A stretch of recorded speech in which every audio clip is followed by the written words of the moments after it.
everybody, and welcome to a special holiday edition of Boobies and Newbies, the podcast that asks novice romance readers to think outside the dick in a box and brave the unbridled world of erotica. I'm your host, Kelly Reynolds, and today's romance review marks the second episode in Boobies and Newbies' 6th annual holiday special, The 12 Days of Boobsmas.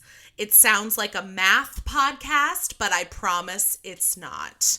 For the second day of Boobsmas, we are celebrating some of the finest things Boobsmas has to offer: meddling preteens, trips to the snowy cabin, and board games. So buckle up and get ready for 12 holiday-themed romances, 12 mini podcasts, and 12 giveaways coming your way this December. Join us all month long and be sure to keep up with us across our social media channels for any upcoming giveaway news and opportunities. That's Boobies Podcast on Instagram, Facebook, Threads, and the artist formerly known as Twitter. And at Real Kelly Ray on TikTok because they won't let me say boobs. I'm going to take a quick moment to shamelessly plug my holiday romances, Meet Me in Los Feliz and Venice Actually, both of which are available in Kindle Unlimited. If you're looking for holiday romance with fierce, fat, and fabulous heroines, and the cinnamon roll heroes who worship them, all set against the backdrop of Los Angeles, then you might consider checking out the Holidays in LA series.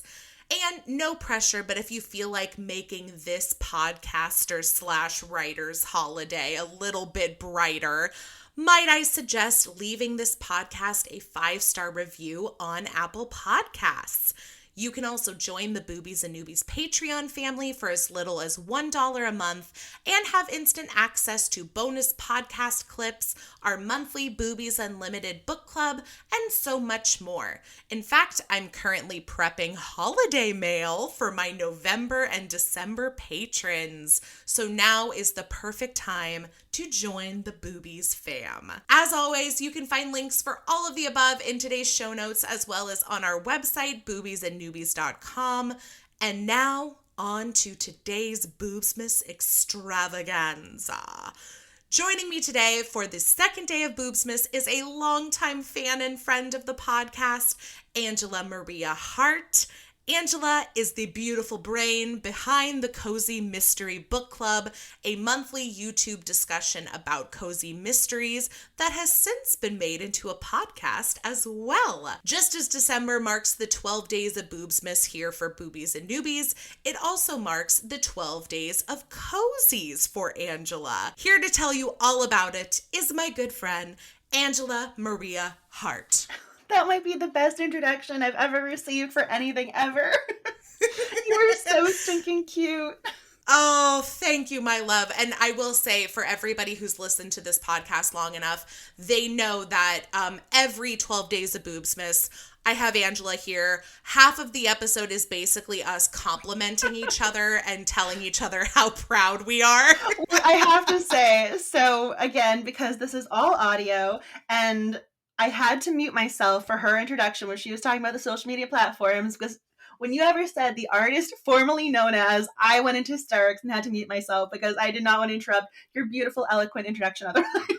I mean, we all know it's true, though. And look, I mean, we can take a moment to just mourn Twitter. Like, R.I.P. It used to be something so... I know it wasn't for everybody, but Angela and I especially, like, we've been longtime Twitter fans. We've been longtime Twitter posters. And I'm still there. I am. Like, if you send me a message, I will respond to it eventually. But I will say I am very disappointed with what Twitter has become. And that's my one holiday. I mean, there's always something to complain about during the holidays, right? Like, it's that whole spirit of festivus or whatever. And this is it. This is mine. Well, I just got this image of those Hallmark movies where they're around their families and tensions are high. I'm going, there is always something holiday related where you're going, okay, Yep. Your aunt said something she shouldn't have said, and now you're going to walk over there and refresh your eggnog even though your glass is full. Twitter needs to excuse itself to get some eggnog. That's what needs to happen. Seeing as the 12 days of cozies are upon us, and this is why I always make sure to schedule Angela in for an early episode of the 12 days of Boobsmas, is so that she can tell everybody about the 12 days of cozies, because you plan, I mean, I know this, you plan all year for this event, and I think everybody needs to know about it. So the floor is yours. Oh my goodness, you're so sweet. I do a lot of work behind the scenes, and this is probably the time when all of that work comes to the front and people can actually see what's been going on. I was working on the first day's newsletter. So every day for 12 days of cozies, this is the one time of year I email more than once a month. So I email all 12 days, December 1st to December 12th. And I was working on the December 1st newsletter. And I had worked with a graphic designer to create this sort of puzzle of sorts where you have to find the numbers and make your little lines connect and everything else. And it came out so great. And I had the woman do this for me back in, I want to say May or June or something.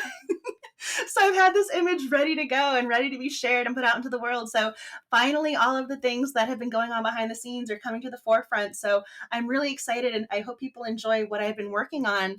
So this year, I always feel as if every year it keeps getting bigger and bigger. So this year there are 50 giveaways. So there are going to be giveaways across platforms. So, yes. So the authors have been very generous. And then Kensington is also providing 12 books themselves.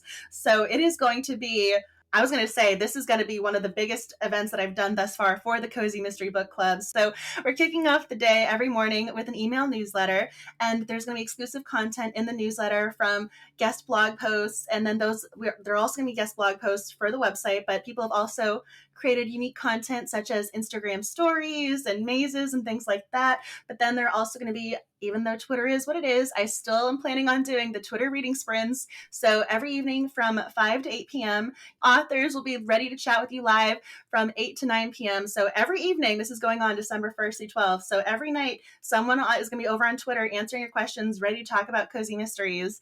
And then every day, there's also going to be an author doing an Instagram live at a time of their choice. Then there's also going to be the giveaways. So every morning, there's going to be a giveaway on Twitter. And the email newsletter is also going to have a giveaway. So all you have to do is open that. Literally, all you have to do is open the email newsletter and you are entered to win. And then there's going to be the Instagram giveaways as well. Pretty much what's going to end up happening is there's going to be a daily question or something for you to comment with to enter. One of the books might have to do with cookies, for instance. So I might be asking you what your favorite baked good is for the comment, or to tag someone. So I'm trying to make it as easy as possible to enter, and also trying to make it so people across platforms, across locations can win. So there's definitely, hopefully, something for everyone. So I'm really hoping people enjoy it. And if you have a chance, come say hi. I have no doubt. I think everyone always enjoys it. And I think your followers and everybody who tunes in for the book club every month on YouTube, and I know now it's on a podcast platform as well, they are very much appreciative and recognize all the hard work that you do. There's something special about this time of year that brings people together. It's also very hectic, which I understand, not just speaking for us who are, editing things and sending things around the clock, but because of, seeing family and traveling and shopping and all that. And so if listening to a podcast or tuning into 20 minutes of reading time and conversation time with friends is going to alleviate an ounce of that stress, I hope everybody takes the time to do it, because if you're not taking care of yourself during this time of year, that's when you get sick. That's when you get tired. So use that time to make sure you're taking care of yourself as well. Oh, and I also have to say, one of the things I'm especially proud of this year is I always come up with themes for the Instagram image challenges. So every day there's usually a challenge of some sort. Last year it was movie related. This year I made it so it's a rainbow. So I felt as if cozy mysteries are for everyone. And so I love the fact that it can be inclusive in that way. So it can be representative of whatever holiday you want, however you identify yourself. We have the rainbow, and I'm so proud of that. So every day is a different color. I'm really glad that cozy mysteries can be so inclusive, and they're meant to bring joy to everyone. And I'm just so happy that this idea kind of came back around, because the Cozy Mystery Book Club, the idea happened in 2017. And so 12 Days of Cozy has been going on for quite some time. And literally the very first bonus challenge had to do with colors. And when I was looking at that, reviewing my notes, going, what can I do this year? It just sort of dawned on me, and I'm going, this is going to be perfect. So now I'm just thinking everyone can find the colors for their holiday, whether they want to do Feliz Navidad and have red, red, black, and yellow. If they want to do Hanukkah with the blue, white, and silver, I have those colors. I've got you covered. So again, even if you don't celebrate Christmas, it's an event for you. Yeah, what a great way to throw it back. I love that, and honor some of the things that you did the first year of the 12 days of cozies. So that's awesome. It's so funny to see how far we've come. I feel weird saying how proud of myself I am, but I love that it can do something inclusive like that. And I love that the rainbow stands for something. Yeah, no, you should be. And honestly, I think this is something we talk about on this podcast all the time is, especially when it comes to us talking about the way we treat female main characters as opposed to male main characters in romance, is we are just so much harsher on ourselves, on characters who look and sound like us that are also women. And it needs to stop. It needs to stop. We need to be able to say, I did this, and isn't that great? Isn't that incredible? Like, look at this amazing accomplishment that I have. And I know I do this too. I downplay my accomplishments all the time. People tell me, congrats on writing a book, congrats on publishing another book. And to me, I'm like, oh, well, it's just a novella. It's just a short holiday novella. It's silly. So we need to eliminate that. And I'm saying that to myself as well. We need to be proud of the things that we're accomplishing. And honestly, I think the end of the year, and as we set goals for ourselves for the next year, whatever that looks like for you, I think it's important to take stock of all that we did accomplish in the year past before looking ahead to what we want to accomplish in the next year. For everybody listening, we have the video feature on, and I'm just nodding my head going, absolutely, yes, 100%. I love this woman. Everything that she's saying, I'm going, accurate. I love it. All that being said, I'm always excited to have Angela here, and I think today's reading selection is kind of the perfect blend of the 12 Days of Boobsmas and the 12 Days of Cozies. Is it a mystery per se? Not exactly. However, there are definitely mysterious elements, which will make more sense as we talk. But first things first, I will just tell everybody that today's reading selection is Clued in Christmas by Micah Hamilton. And I'm apologize in advance. I usually do my due diligence in looking up how to pronounce authors' names. I had trouble finding other interviews with or about Mia. So this is me speaking hopefully correctly, and if not, I apologize in advance to Micah Hamilton. This book was published in October of this year, 2023. It's available on Amazon for $4.99 Kindle edition. It's also the third book in Mia's Love and Games series. And funny enough, I read the first book in this series, Monopolove, and somehow missed the second book completely, only to then come back to book 3 just in time for the 12 Days of Boobsmas, and it does take place during the holidays at the board game store Love and Games. So that's hence the title. But I was super excited to read this one. I enjoyed Monopolove, and as Angela and I were talking about it before we started recording, I just love board games in general. And I know that you said it's probably been a while since you played a board game, but we usually focus part of the conversation during the 12 Days of Boobsmas on holiday traditions and activities and things we love to eat and drink. And so I guess I wanted to tie this into board games in a way and just ask if there were any holiday games and activities that, you like to do with your friends and family. That is a great question. And I'm kind of wondering now myself. I think part of this is going to sound hysterical. If you have a dog, you totally understand. I think one of the reasons I haven't played board games in such a long time is the fact the dog would have totally just taken whatever was on that board game and run away with it. Yeah. And now Daisy is a puppy, and she is probably the most inquisitive animal I've ever had, and anything that ends up on the floor is in her mouth. And even if something's on the end table or whatever, she will find it. She will get hers. it. Yes. So I would be very, very hesitant to roll dice, because chances are I would only find one die at the end of the game, wondering where the other one went, and then Daisy would end up in the vet emergency room. So I think that might be one of them. We need to find you a game or activity that's not, you know, focused on lots of pieces on a board. Yes. Or a die. Like, you know, maybe we should do charades or something. There you go. So this is going to be the year that you implement holiday charades with the family, is what I'm hearing.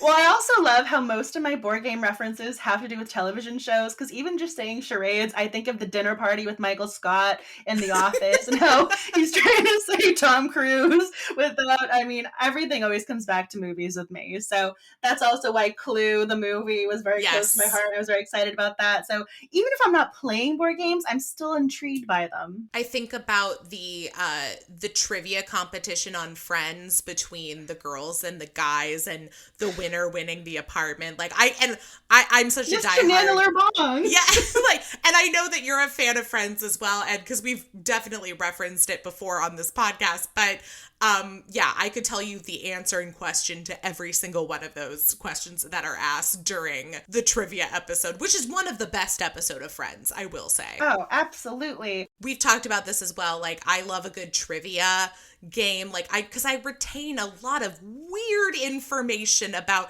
it's from years and years of watching Jeopardy with my grandma. It's from years and years of, like, taking road trips with my family and my dad making me learn all the state capitals and, like, weird things about them. So yeah, like, if I could put any of this knowledge to actual use, I will. And picturing Trivial Pursuit, and I remember I used to take the cards and I just wanted to read them versus playing. Yes. Because I just wanted to read the answers. I wanted to read them like a trivia book. Did you ever go to a restaurant? Like, there's always, like, a diner that has Trivial Pursuit cards from, like, 1987 sitting on your table, and then you quiz each other. And of course, because they're from, like, 30 years ago, the answers aren't even true anymore, like, half the time. But yeah, I absolutely love doing that. Anytime I still come across, like, Trivial Pursuit questions on a table at a restaurant, I get a kick out of it, because I'm clearly an 80-year-old woman. Well, this is why we also bonded over our love for Murder, She Wrote. This is what we do. This is what our personalities lend themselves to. And I don't know if you've read my latest book yet, Venice, actually, but let me tell you, there is Murder, She Wrote praise throughout. Like, there is so much Murder, She Wrote. I'm a big believer in pop culture references in romance books and just books in general. I know for some people, they don't like it. They want it to be evergreen. And I will say, there's actually... I have to give Mia Heinzelman credit, and we will talk about this. Is this the babysitter? Is this where you're going? Thank you so much for knowing that reference. I caught this reference myself. This was one of my notes to bring up during our episode, during our chat, because there's a reference to I'm on top of that, Rose, which is in direct reference to Don't Tell Mom the Babysitter's Dead. Starring Christina Applegate. Very old movie, but it's a classic. And I was so excited, but there was also no reference or context to that line. So if you don't understand the movie then or you've never seen it, it's going to go right over your head. Yeah, no, it's going to go right over your head. It's one of those things where I'm, like, torn on, where I'm like, as a writer myself too, I'm like, is that something that, like, you put in the context, or do you leave it there for people who are going to get it? And if they get it, great. And if they don't get it, oh well, like, let it fly kind of thing. Because I thought I was going crazy. I was like, wait a second, she did not just make a Don't Tell Mom the Babysitter's Dead reference. Like, I am dying. As soon as you set up your sentence, though, I knew exactly what you were going to say, because I could just tell that we were going down this road, because I caught that reference right away, and I think it works in this context specifically because there's a character named Rose. Yes. But you knew that it was the quote because it was in all italics, and it was also by itself. It was a standalone sentence without anything around it. So it kind of gives you that moment of, it could be the joke that lands and gives you that little chuckle, or it could just be, oh, she's talking to her coworker. And that's what I tried to put into my book as well. At least with both of my books, but mostly with Venice, actually. I actually have like a planned graphic for this one that I still need to put together, but I want to put something together that's all of the pop culture references within Venice, actually, because even as I was like rereading it for the umpteenth time, I was coming across things that I was like, oh God, that's right. I forgot I talked about Romy and Michelle's high school reunion. I forgot I mentioned this. I forgot this. And so like I said, I love reading that in books. I know it's not everybody's cup of tea, nor do I expect every reader to get every reference, because I know I'm not going to. Like, that's not going to be realistic. But that might be the first "Don't Tell Mom the Babysitter's Dead" reference I've ever seen in a book. And that alone, 10 out of 10. Like, Mia Heinzelman won my undying devotion with that one fucking line. That's amazing. Like, none of the Christmas stuff, none of the romance, just the That's fine too. To this Christina Applegate movie. The fact that they go to Big Bear and it takes place in Southern California, which I used to live in, like, I love that too. But don't tell Mom the babysitter's dead. Supreme. You have your priorities. Yes, exactly. I'm going to backtrack a little bit and just give everyone the brief synopsis for this book. And then we will get right back into talking about things we really liked about it. So this is the synopsis for Clued in Christmas. Nadia Sikes usually loves the holidays. Cozy game nights, snowy mountain girls trips, hours decking the halls at Love and Games. But when her two best friends and co-owners find love, all she wants is to tuck away her heart and make it through the season. Quietly handsome bookstore owner and single dad Micah Hamilton is determined to A, build lasting Christmas memories with his little girl, and B, avoid Nadia.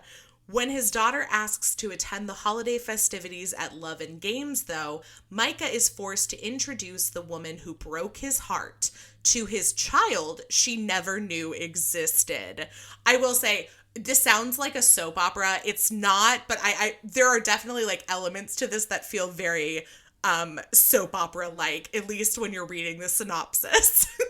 Oh, it definitely sounds like a telenovela. Yeah. It does. It reminds me of Jane Virgin. Yeah, his child she never knew existed.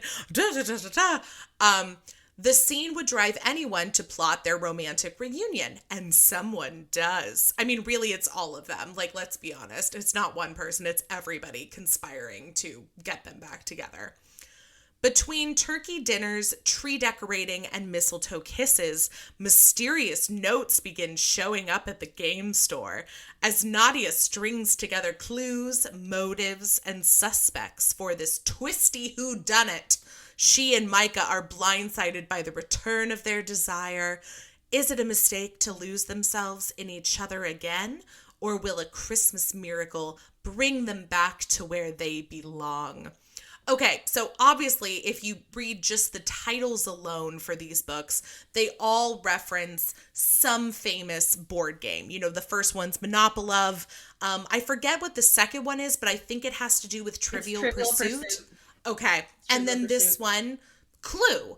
And in fact, Nadia talks about how Clue is like her favorite board game. She organizes this this event called 25 Days of Christmas Clue. That's really one of those I actually like these puzzles. The word puzzles where it's like you're trying to figure out who did it with what, weapon in what room, just like Clue, but you X out certain rows. I forget what they call those puzzles, but logic problems, I think, like, because other times it'll be, when it's not Clue, like, it'll be like, oh, who brought what thing to the party and what were they wearing, that sort of thing. I like those problems, so I found this definitely appealed to me from like the board game and logic game sense. In addition to just being like a holiday romance, I love a single dad romance. It's also an interracial romance, which I love. So there was a lot about this book that like even just at like first glance in the synopsis, I was like really excited about. I was curious because you chose the book, so I knew something about it resonated with you. Yeah. And clearly I love Clue, so right from the get-go I was game. I was game, pun intended. No, I love Clue too. I love the game, I love the movie.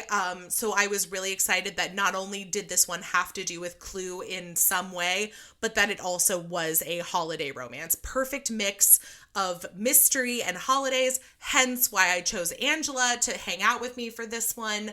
I will say, like, from the synopsis, it makes it seem like the mystery of who is leaving Nadia the notes is like a much bigger plot than it actually is. It also had like the potential to seem much more stalker like with the notes, like, because they don't know who it is, but it's not that way. I mean, I also figured out very early on who was leaving the notes. Yeah. I mean, I don't want to add the spoiler alert here because I won't tell you who's writing the notes right this second. But she asks the love interest, Micah. She asks him and he says, no, I'm not leaving the notes. And then she asks Mateo, who's the delivery driver who's bringing in the packages, and he says no. And since these are the only two real men in her life, you kind of figure out pretty quickly, Yeah. oh, someone's trying to bring her and Micah together. And who would that someone happen to be? I mean, honestly, it could literally be any of them because all of her friends are conspiring to like make them be, and they're with zero subtlety. Like, I mean, from the very beginning, we find out that Nadia and Micah had a supposedly, I love that they're like, we had a no strings attached fling, ... for 5 months. I'm like, no, you didn't. No, you didn't. Like, as soon as I read that, thank you for bringing that up because I was going to, that was one of my notes and I underlined it. And I think I can actually show you my page. I actually underlined the word 5 months and it's by itself because I was very confused by that because so they started dating in this, so March, because originally they said spring, but then he says March. And they actually reiterate, I counted it 3 times that they were together for 5 months. So I was very curious about that because honestly, after the 3rd date, I would consider that a relationship, or that's kind of what the societal expectation is. The 3rd date is when you consider things. well, and that's the thing is I think the implication is meant to be that they've basically been having like a no strings attached like sexual relationship for like a long time. But they also do talk about how they would go on dates. And they did this weekend getaway to San Diego and went, shopping for this memorable ornament that he has on his tree with all the other ornaments that mean something to him. So it's clear that obviously this is like, well, this was so much more than just sex. But, they break up because Micah was very clear with her that he had feelings that went beyond just a hookup. She did he said I love you to her. That was the thing. He dropped the L-bomb. And she didn't even say, I don't love you. She said, I need to like think about this, or like, I need to like work this out. And of course, it's a classic case of not even that we weren't ready, but like we didn't communicate the things that we needed to communicate.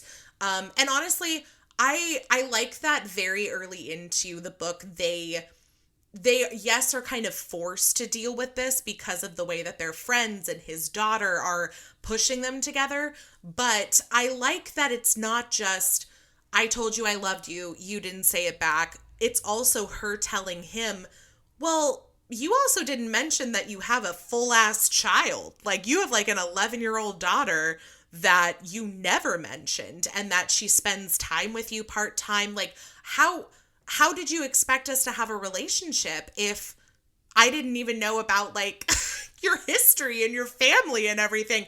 And so I like that it's not just a one-sided, this didn't work out because of you. It's really things that they both needed to work through on their own before they were able to like work together to build a relationship. I will say I had a hard time wrapping my brain around him not telling her about the daughter. I pulled a few lines because he mentioned, how was I supposed to bring up my daughter in a casual, I wrote down the line. It was something about how was I supposed to reference or bring her into a conversation that's supposed to be a casual relationship.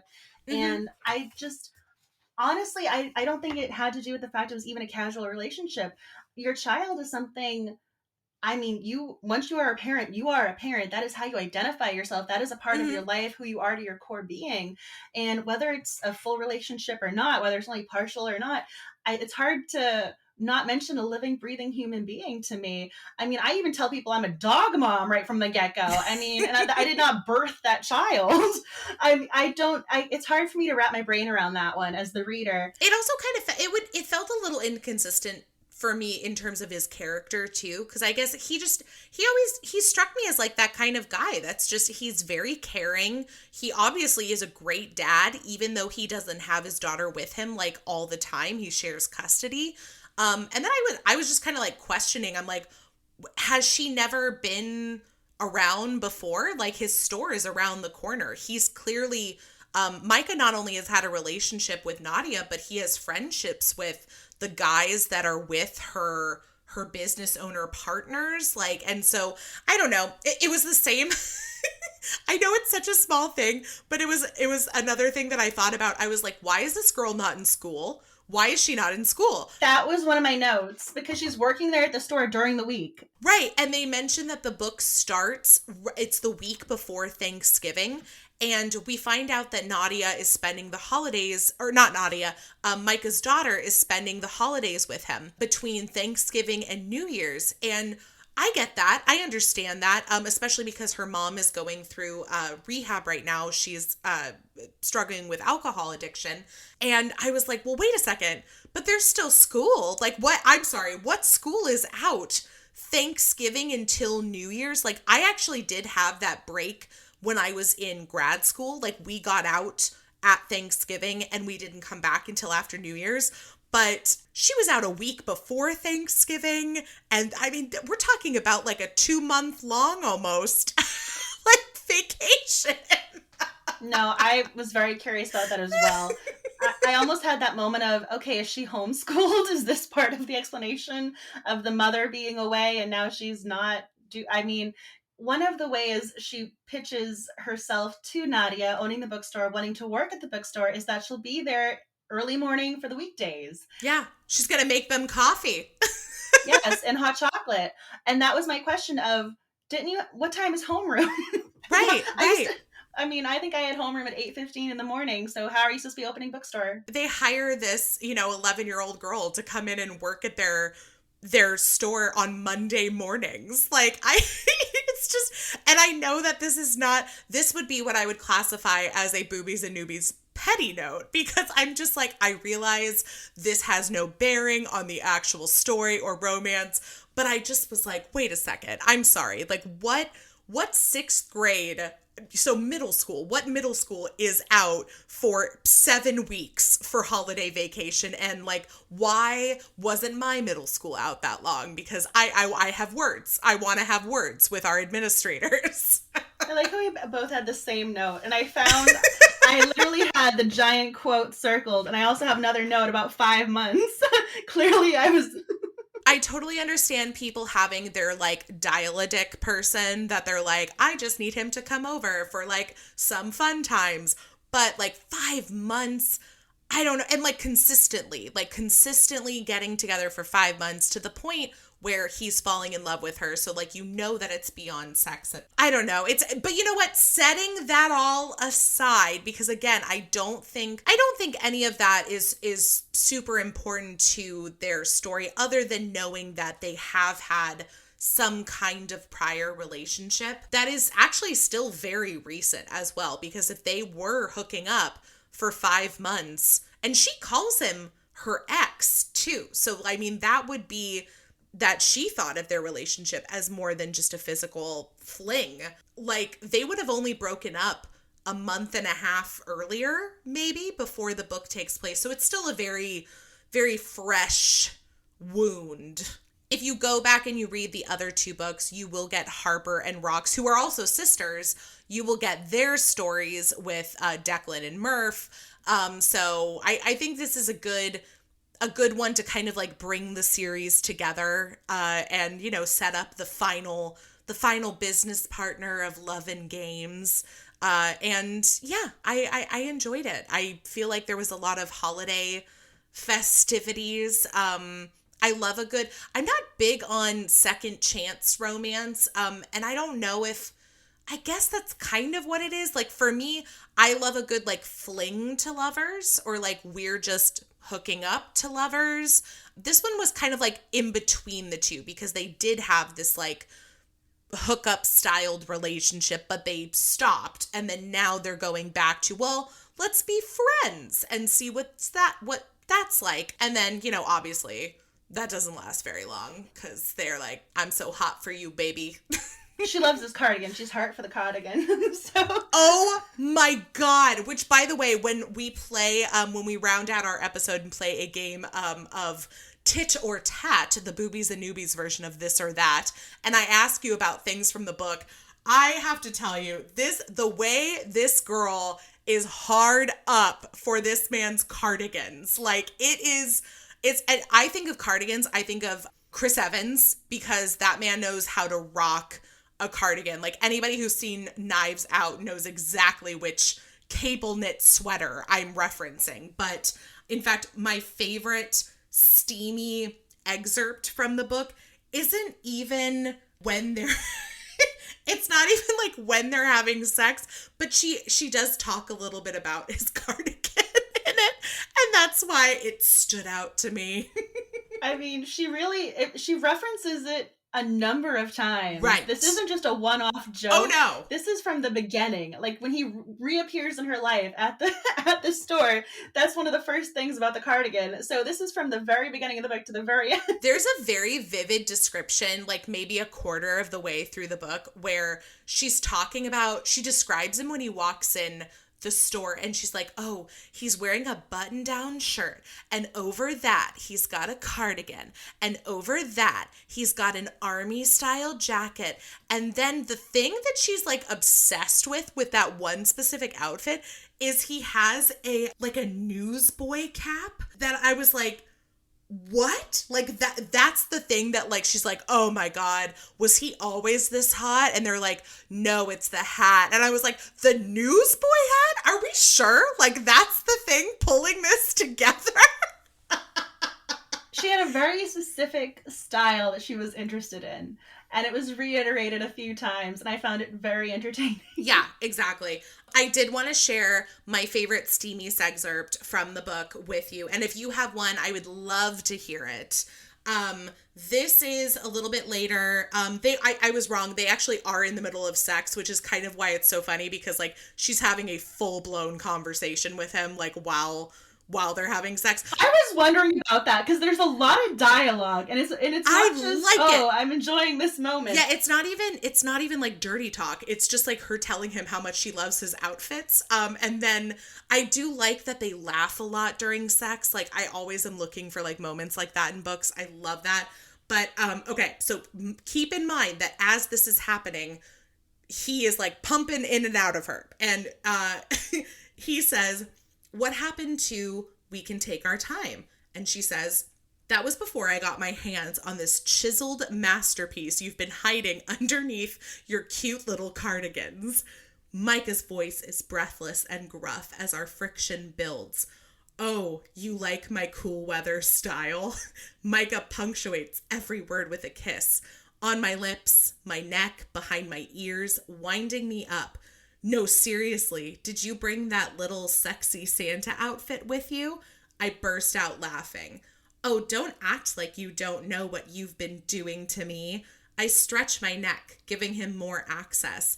All those earth tones and the navy blue one. Gah!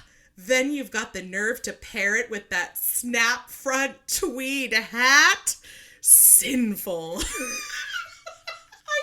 I love that he's like so focused on her like sexy Santa outfit, and she's like, let me tell you about those sweaters and that hat that you wear that just make me so into you. See, I thought it was hysterical that he had this sort of Christmas vibes going, because I always think of those Victoria's Secret outfits, how they have those Christmas sort of ensembles. Yes. So his was holiday related. Yeah. Hers was just full on. I like the way you dress from whatever season, whatever's going on. Every time you wear an outfit, I am attracted to you. Yeah. No, and you know what? That's cool. I love that. And I love when people are attracted to things in romance novels that are never something that like I would necessarily think of as like being something I'm into. And you know what? Sometimes it will trigger something in me where I'm like, "Oh, you're right. Like that is a really sexy thing for somebody to wear, or a thing for somebody to do." Like she, at one point she talks about like him pushing up the sleeves to show off his forearms. And I'm like, yes, this I understand. Do I get the tweed snap front newsboy hat thing? No, absolutely not. However, I do get the forearm porn. That I understand. It's just so funny. Because she's doing a little hand gesture every time she says Newsies hat, like she's trying to wear it and tilt the cab. Yeah, like top of the morning to ya.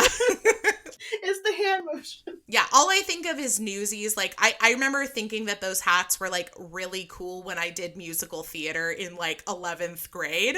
But if I saw a grown-ass man wearing one now, you know what? No, never say never. Maybe the right guy in the right hat would do it. But I can say, in general, newsboy hats aren't gonna do it for me. But no shade to anybody who fantasizes about newsboy hats. I mean, if Christian Bale can't really pull it off, Yeah, like I said, I feel like with the right guy, the right time, I don't know. Maybe if I was like, hey, we're gonna role play and you're gonna play no, I just think of the musical Newsies, and that would be weird if I was like, I want you to role play Newsies. Like, those are children. I'm kind of wondering if that was a missed opportunity to put it as a Santa hat because of the holiday season. I don't need to be talked into being attracted to, like, Santa, though. Like, that, I already get that. Like, I've read enough Santa erotica to be like, yeah, big dude with a beard. Like, what's not to like? Oh, so I just like the dialogue for this because, again, my little romance reading heart, I like things that can sometimes just be very sweet and you have those oh moments. So we settle into our places beneath the covers. Nadia's little spoon curved into my big spoon. Again, I appreciate the fact that they have a little, yeah, I just even like that little detail. I love. I stare through the cracks of the blinds at the moon as we talk about work tomorrow and make plans to meet up for lunch. But as we fall into silence, I can't stop thinking. What did you ask Santa for Christmas, I ask. I already told you. You're all I want. Nadia reaches back to glide her hand along my thigh. You're certainly delivered, Mr. Claus. And I just love when she's like, you're all I want for Christmas. That was just very sweet. And honestly, it's very appropriate because this man is like borderline obsessed with Mariah Carey's All I Want for Christmas Is You. And so for him to like get her to like deliver that same sentiment to him, I think is really cute. Like, I was like, he brings up that fucking song so many times in the book that I'm like, okay. But all she wants for Christmas is him. So it full circle. It all comes together. He does sing Mariah Carey to the daughter at one point, and the daughter goes, oh, you're so corny, Dad. And he apparently knows all the words to the song, so this is his thing. And I will say, I think kids especially, and I know a lot of...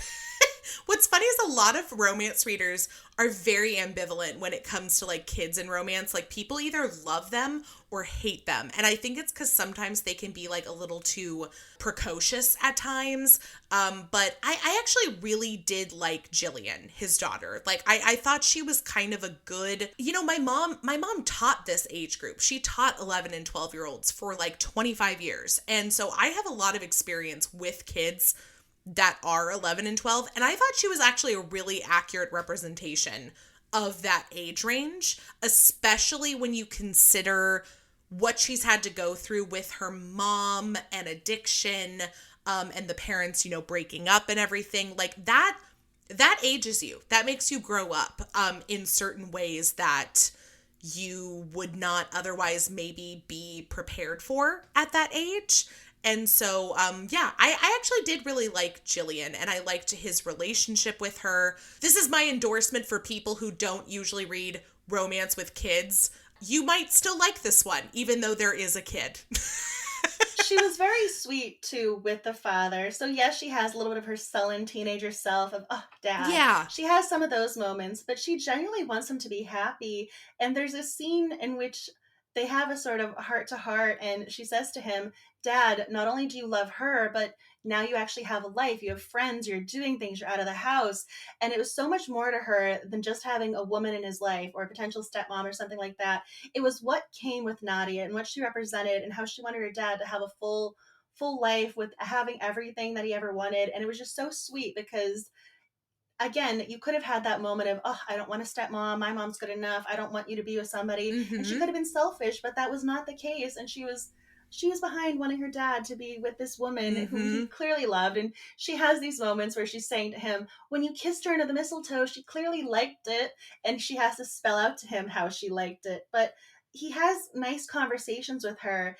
And I appreciate the fact that they do have multiple sit downs where they talk one-on-one. And so the way it was handled with care was what I also appreciated. Well, okay. Are you ready to play tit or tat?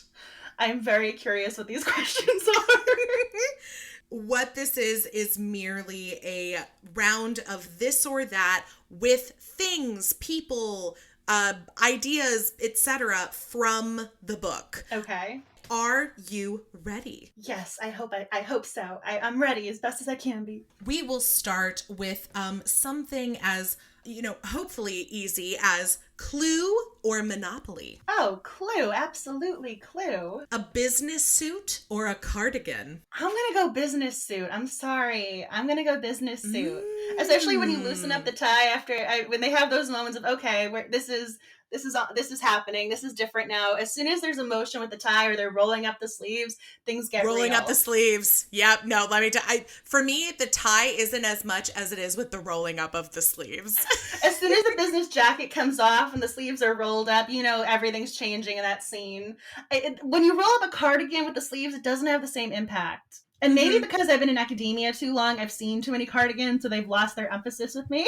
On too many old men professors, that's what I don't know what CW TV shows are depicting, but I can tell you, I have never had a crush-worthy professor. I'm sorry. It's true. And I'm speaking, I have 2 master's degrees, earning the PhD. I've never had a crush-worthy professor. I had one in college, and looking back on it, I don't know what it was about this man that intrigued me. He did have an earring, so maybe that was part of it. And he was under the age of 45. So it could just be that combination. But yeah, I thought he was hot at the time. Goldfish crackers or M&Ms? Oh, I'm going to go M&Ms, especially because they referenced their red M&Ms as well for the Christmas season. Yes, which was giving me wedding planner vibes when Matthew McConaughey is like, I only eat the brown ones. And that's something that's haunted me for 20 years now. I thought you were also going to bring up the wedding planner earlier because of the Scrabble tournaments that they used to do. Oh, that's right. God, you're right with that one. In terms of holiday movies, It's a Wonderful Life or A Christmas Story? That's a really good question. I'm probably going to go with It's a Wonderful Life, though, because that's the original. That's the classic. Yeah, I love It's a Wonderful Life. And you know what? A Christmas Story is always on, I forget what network, but it's on for 24 hours. And I have seen that movie so many times, and I just don't think it's as amazing as a lot of people do. Super controversial. Do it. I don't like that movie. Yeah. I don't like it. I wouldn't even put it in my top 10 Christmas movies. And again, I know, it might be somebody's favorite. That's totally fine. But I would much rather watch It's a Wonderful Life every year than I would A Christmas Story. Well, there are so many great Christmas movies. I mean, I grew up with the Santa Claus. I mean, to me, Tim Allen was Santa. He was growing up. I thought of him as Santa Claus. I mean, there are just so many movies to watch and choose from. It's hard for me to want to put that one on when Elf is out there or something. Elf is in theaters this year, so I want to go see that too. Elf is one of my favorites by far. Frosty the Snowman or Rudolph the Red-Nosed Reindeer? I think I'm going to go with Rudolph. Okay. What would you choose? I don't know.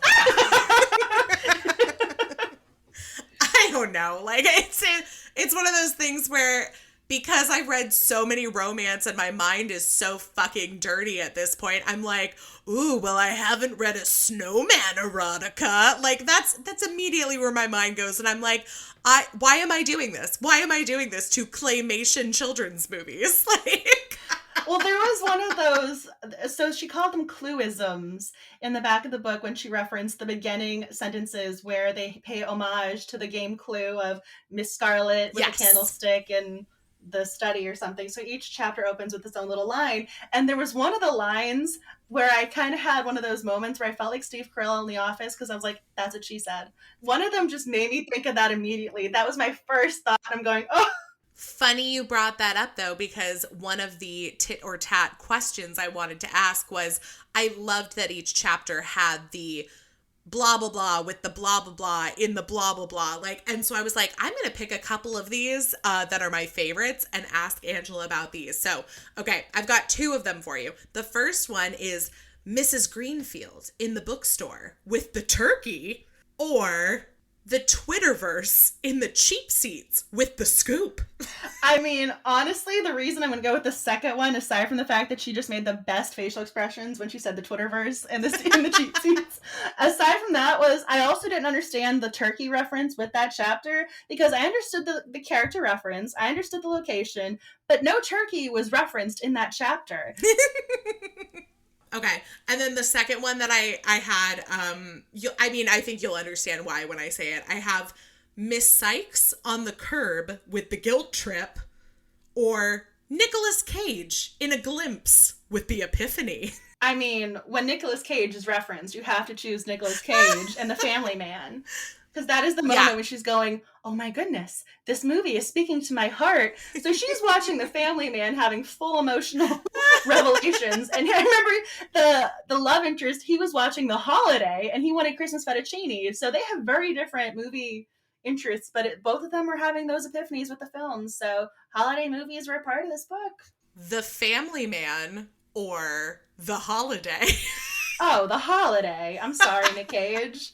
I'm going The Holiday. I want my Christmas fettuccine. I want Jack Black. I want to have one of those conversations with my next door neighbor who's saying, nope, you have to be the leading lady of your own life. I want that. I want that. I want to have Kate Winslet's life in that movie. Yeah, I was going to say, I love that the older we get, I think more and more women are attracted to Jack Black in that movie as opposed to, what's his name? I don't even remember. Jude Law. Okay, I was like the guy who cheated on Sienna Miller with the nanny. Like, I'm sorry, that is forever who he will be in my mind. So the latest thing for him with me is the fact that he's Albus Dumbledore, and people now have the memes of, how did you go from wearing a 3-piece suit to wearing the old wizard robes? Explain this clothing transformation.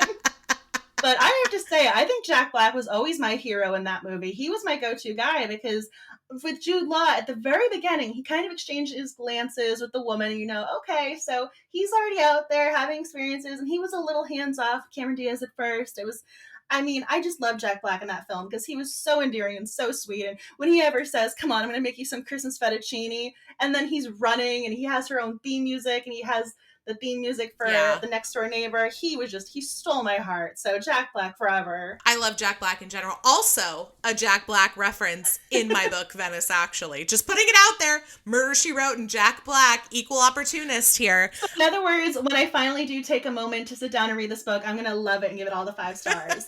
One more for you, and this is specifically for the millennials listening, and that is Don't Tell Mom the Babysitter's Dead, or Adventures in Babysitting.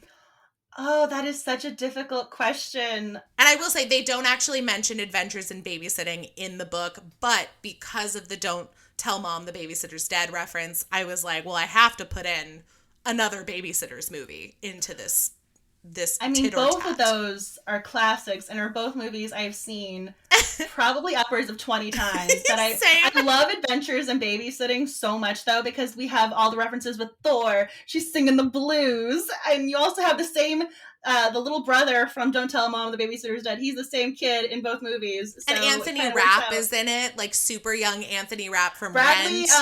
what's his name? Bradley Whitford. He was the bad Oh, boyfriend at that's the very beginning. right. Yes, and talk about a man who's gotten fine with age. Like, he has aged so beautifully. I love him and everything he's in. Everything is just amazing with him. I'm going, oh, your name is there. I'll watch it. I'm in. Yeah. Oh, and then the guy who plays the mechanic that she thinks is Thor is Vincent D'Onofrio from Law and Order. He's like, it's a super young Vincent D'Onofrio. She tries to give him what was it, the helmet she gives him, and he's going, you want to give this to me? Yeah. Oh, God, such a good one. Has nothing to do with Christmas, but, oh, love that movie. Some things, they don't need to be bound by holidays. I mean, I thought you were going to include a Die Hard reference, because that was referenced at one point in the book. I know, and honestly, I could have chosen a few more holiday movies, but I thought this was a good collection, so... You have my seal of approval. I very much am. I like the list you came up with. Great. Well, if these things appeal to anybody listening, then you might want to check out Clued in Christmas by Mia Heinzelman. And it's available now. I hope everybody enjoys it. As a reminder, we are just getting started with the 12 Days of Boobsmas, so there's plenty more to come. There's probably, by the time this episode is airing, still a few opportunities to win some Boobsmas giveaways. So like I mentioned before, make sure you are keeping up with our social media, because that is where I will be posting the games and giveaway information, as well as what holiday romances we are giving away. So if those books are ones that you have on your reading list and you'd like to take home a free copy, all the more reason to stay engaged. And as Angela has talked about, the 12 Days of Cozies is going on simultaneously, and there are plenty of opportunities. You only have 12 opportunities to win for me. For Angela, you've got 50. So, I mean, all the more reason to hop on over there. And Angela, tell everybody where they can find and follow you and get ready to win big during the 12 Days of Cozies. So for winnings, all you have to do is open the email newsletter every morning. And I feel very proud of the fact that I realized, okay, as long as you have a valid email address, those ebooks can be sent to you regardless of location. And then same thing with Twitter. The Twitter is going to be either an audiobook or digital copy. But then when it comes to Instagram, we have all the hardcovers you could ever want. So we have the paperbacks covered for you as there. So you can find at Cozy Mystery Club for Twitter and Instagram, and my personal Instagram handle, as well as Twitter, for those of you who are still on Twitter and or X, however you want to refer to it. Don't you ever call it X. I don't ever want to hear you or anybody refer to it as X. I think that is the dumbest thing he could have ever done. Here's someone who's supposed to be so brilliant or so smart, and he's so dumb. He's rich. He's rich. There's a difference. There's a difference between being smart and rich. Fight me, capitalism. And that is another pull quote we should use on this episode. Well, you can find me as at writer A Heart, A for Angela, Heart, H-A-R-T, and the YouTube channel is Books Are My Heart. Again, I love my cozy puns, and I always thought books are literally my life. They're my soul. Books are my heart. Books are me. So Books Are My Heart, H-A-R-T. And then, so you can find the newsletter signups across platforms, but you can sign up over on thecozymysterybookclub.com or over on angelamariahart.com, whichever one you want to go to. I have the newsletter email sign up right there at the top, ready to go. I try and keep the website up to date with everything. There's also going to be extra Cozy Mystery related content on the website and my account as well. And for 12 Days of Cozies, there's also even more extras there. I have an entire library of word searches, mazes, Instagram highlight stories, and there's also a lot of Murder, She Wrote references. We referenced that before, but I'm going to include that. So yeah, I actually had some images drawn up that were specifically Angela Lansbury inspired. So there's a lot to be enjoyed, and hopefully you can find something that speaks to your little reader heart. Everything is at Cozy Mystery Club, so it's consistent across platforms. There's going to be something new in 2024. There'll be something new in 2025. It's hard keeping up with everything.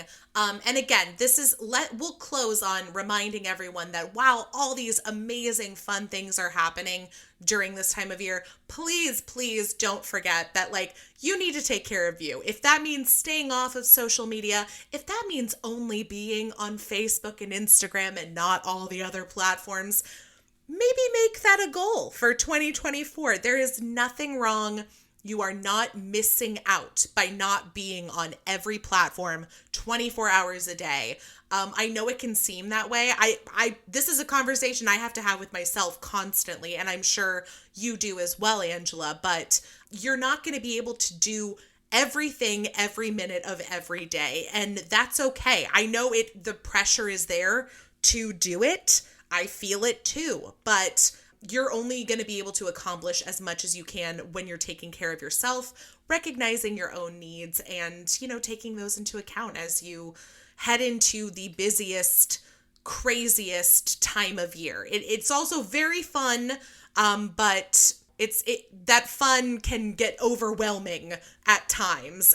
Even if it's all positive fun, it can still be a lot. So I think that's why I always say like the email newsletter, because that's to me a very safe one, because you're in charge of when you open it and when you right. consume that content. For me, I always say I think that is the best way for authors or readers in general to make sure that they're communicating or having some sort of way to converse with the author or keep informed.